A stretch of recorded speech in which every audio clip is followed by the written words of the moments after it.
Hi everyone, welcome to UG entrance examination Bharat 24/7 and आज के इस वीडियो सेशन में हम कवर करने वाले हैं एक और सेशन ऑफ ग्रामर की हेवन। सो आपको जैसे कि पता है कि मैं यहाँ पे करवा रही हूँ आप लोगों को 120 रूल्स ऑफ इंग्लिश ग्रामर और आज है 120 रूल्स ऑफ इंग्लिश ग्रामर का day 67। So let's get started. आज मैं आप लोगों को प्रेपोजिशंस पढ़ाऊंगी और आज से कुछ दिन तक मैं आपको प्रेपोजिशंस ही कवर करवाने वाली हूँ।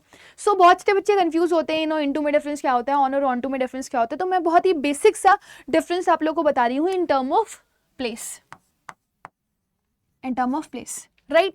सो इन इनटू कब यूज करते हो, ऑन टू कब यूज करते हो। देखो इनका जो स्ट्रक्चर होता है, मतलब कोई चीज किसी चीज के अंदर है, राइट। जैसे आपने एक पेन किसी बॉक्स में डाल दिया, ठीक है, या फिर मैंने बोल दिया कि आपने पानी ग्लास के अंदर डाल दिया। सो वो चीज इन को दिखाती है। सो आपका जो बॉक्स होता है ना, वो आप उल्टा रख देते हो, यहां से ओपन होता है, ठीक है। आपका बॉक्स जो है वो यहां से क्या होता है, ओपन होता है। वेयर एज जब आप बात करते हो किसकी, जब आप बात करते हो ऑन और ऑन टू की, तो आपका जो बॉक्स होता है वो नीचे से भले ही ओपन हो लेकिन ऊपर से बंद हो जाता है, राइट। यहां पर भी सेम कंडीशन होती है ऑन टू में भी।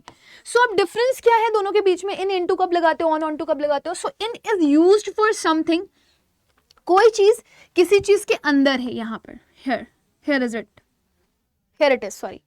और ये चीज जो है ना आपको स्टेशनरी दिखाई दे रही है। स्टेशनरी कौन सा वाला स्टेशनरी, NARY वाला स्टेशनरी, इसका मतलब होता है something which is stopped inside something, किसी चीज के अंदर है वो, राइट।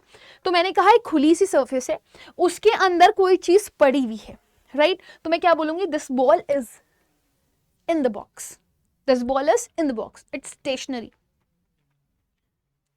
ठीक है ना। Then if I am saying that कोई चीज मोशन में इस बॉक्स के अंदर आ गई, कोई चीज इस बॉक्स के अंदर मोशन में आ गई, अंदर जा रही है, मोशन में है, तो आपने क्या लगा दिया, इनटू। सेम जैसे इन और इनटू में डिफरेंस होता है, वैसे ही ऑन और ऑन टू में डिफरेंस होता है। हम यहाँ पे सरफेस की बात करेंगे।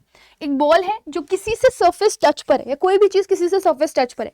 Suppose if I am saying that this is my phone and this is on my hand, this is on my hand. So यहाँ पे आप देख सकते हो सरफेस टच है, there is a surface touch, right. So जब भी कोई भी चीज सरफेस टच पर होती है तो उसको आप क्या बोलते हो, उसको आप बोलते हो कि वो चीज ऑन का सिंबल दे रही है। जैसे मैंने बोला this ball is on the table, on the table, on the box, surface touch है ऊपर की तरफ। वेराज जब आप ऑन टू यूज करते हो तो ये चीज आपकी मोशन में आ रही है और किसी सरफेस के ऊपर आकर के क्या हो रही है, गिर रही है, ठीक है। When you throw the ball, ठीक है, it comes on to the floor, fine.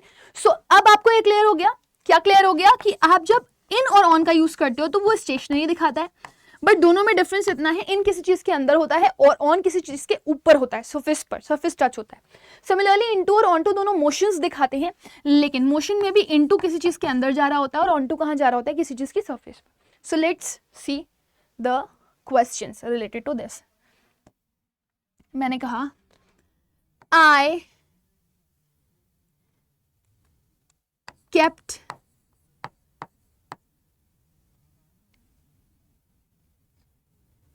I found the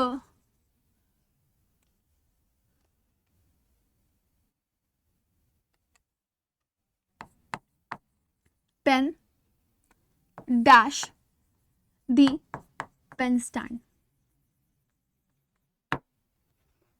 ठीक है। फिर मैंने लिख दिया I am putting my pen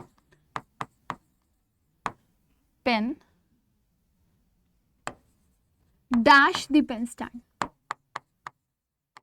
right. अब आप नोटिस करना पेन स्टैंड कैसा होता है।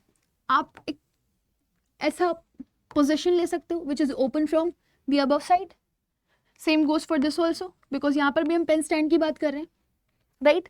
अब मैंने क्या किया, मैंने एक पेन इसमें रख दिया, एक कलम इसमें रख दिया, एक कलम रखा हुआ है इसमें, और मैं यहां पर रख रही हूं, ये मोशन में आ रहा है, ठीक है, मोशन में आ रहा है, मोशन में आ रहा है ये, राइट।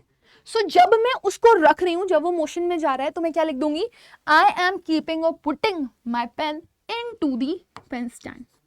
वेयर एज जब मैं देख रही थी, मैंने कहां देखा, मेरा पेन कहां रखा हुआ है, I found the pen in the pen stand, क्योंकि वो क्या था, वो स्टेशनरी था, राइट। वेयर एज इनटू जब मैंने लगाया तब क्या कंडीशन थी, वो मोशन में था, फाइन, चल ऑन और ऑन टू का भी क्वेश्चन देख लेते हैं. सपोज मैंने कहा कि मेरा मन कर रहा था सुसाइड करने का. Please do not do this at home. This is one of the act which is done by cowards, और in depression people do that. So but we should think of this कि हमें ऊपर वाले ने जो life दी है बहुत ही precious है और हमें इसे कभी भी गंवाना नहीं चाहिए, राइट. सो मैंने कहा suppose if someone is just lying down. कहाँ पर लेटा हुआ है वो? रेलवे ट्रैक के ऊपर लेटा हुआ है. तो मैंने लिख दिया the man is lying down, लेटा हुआ है, dash the railway track. Got it. So अब यहां पर अगर आप कंडीशन देखेंगे तो रेलवे ट्रैक सबके कैसे होते हैं? ऐसे होते हैं, लेटी हुई लैडर की तरह. और अगर यहाँ पर कोई बंदा लेट जाएगा तो सरफेस पर उसका टच आ रहा है कि नहीं आ रहा है? So when you are talking of surface touch and the person is not doing any kind of motion, ये आदमी कोई मोशन नहीं कर रहा, तो आपने क्या लगा दिया? On the railway track. So the man is lying down on the railway track. ठीक है. दूसरा देखो, मैंने लिखा he is stepping dash the stair to get the award. कह रहा है कि वो स्टेयर्स के ऊपर चढ़ रही है. तो जहां पर ऐसे कदमों की बात हो रही होती है, एक स्टेप के ऊपर दूसरा स्टेप आप लेते हो, स्टेप बाय स्टेप चढ़ते हो, तो उस जगह पर आप ऑन टू का यूज करते हो बिकॉज आप मोशन शो कर रहे होते हो. सो मैंने क्या कहा? He is stepping dash the stair to get the award. वो अवार्ड लेने के लिए क्या किया? उसने स्टेप अप किया स्टेयर के ऊपर, राइट. सो ही और she will do a kind of motion. अब आप मान लो ये स्टेयर्स है, ठीक है ना. तो आप जब यहां पे जाओगे तो सपोज ये वाली स्टेयर है, तो आपका एक पैर यहां पे जाएगा, फिर आप दूसरा पैर यहां पे रखोगे, फिर एक बार यहां पे जाओगे, फिर एक बार यहां पे जाओगे, राइट. सो यहां पर आपका क्या हो रहा है? मोशन हो रहा है. क्या हो रहा है? मोशन हो रहा है. और मोशन भी देखो ना, आप जब स्टेयर्स पे चढ़ते हो तो वो सरफेस होती है ना, वहां पे गड्ढा तो नहीं होता. सो आप क्या लगा दोगे? He is stepping on to the stair. ठीक. अगर वो चढ़ चुका होता तो हम क्या बोलते? ही स्टेप्ड अप. ऊपर चढ़ गया ना वो, तो ही स्टेप्ड अप. नीचे चढ़ा या नीचे आया तो ही स्टेप डाउन. बट अभी चढ़ रहा है, चढ़ करके जा रहा है, तो क्या लिखेंगे? He stepping on to the stair. चढ़ रहा है. चढ़ चुका होता तो हम लिख देते ही स्टेप्ड अप और ही स्टेप्ड डाउन. अप में ऊपर जाते हैं, डाउन में नीचे आते हैं, बट ये हो चुका होता है. This is in past. तो I hope this is quite clear to everybody. On और ऑन टू और इन और इनटू आपको समझ में आ गया. मैं आपको 2 क्वेश्चंस दे रही हूँ, आपने मुझे कमेंट सेक्शन में आंसर करके बताना है कि वहां पे क्या लगेगा. सपोज मैंने कहा एक दीवार है, दीवार की सरफेस के ऊपर मैंने ये बोर्ड लगा दिया, तो मैंने कहा the board is hung.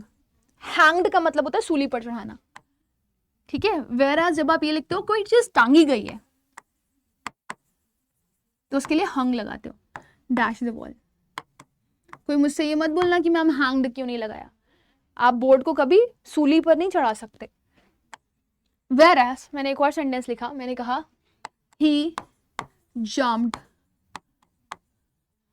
Dash the river. ठीक है. वो कूद गया रिवर के अंदर, तो मोशन में गया ना. और रिवर एक ऐसी जगह है जो सरफेस नहीं है, आप पानी के अंदर चले जाते हो. सो आपने मुझे after the video comment section में आंसर करके बताना है कि यहाँ पे क्या आएगा. And I am waiting for all of you to give the answer of these questions to me. Keep on answering, keep on making notes. और अगर आपको पढ़ाई करनी है और अच्छे से पढ़ाई करनी है, so you can enrol in a batch also, जिसका नाम है आपका निपुण. आज से ही 13 अक्टूबर से वो स्टार्ट हो रहा है. आप चाहें तो आप उसे ज्वाइन कर सकते हैं. फॉर मैक्सिमम डिस्काउंट आप यूज़ कर सकते हैं Y484 code. Thank you everybody. Bye bye and take care.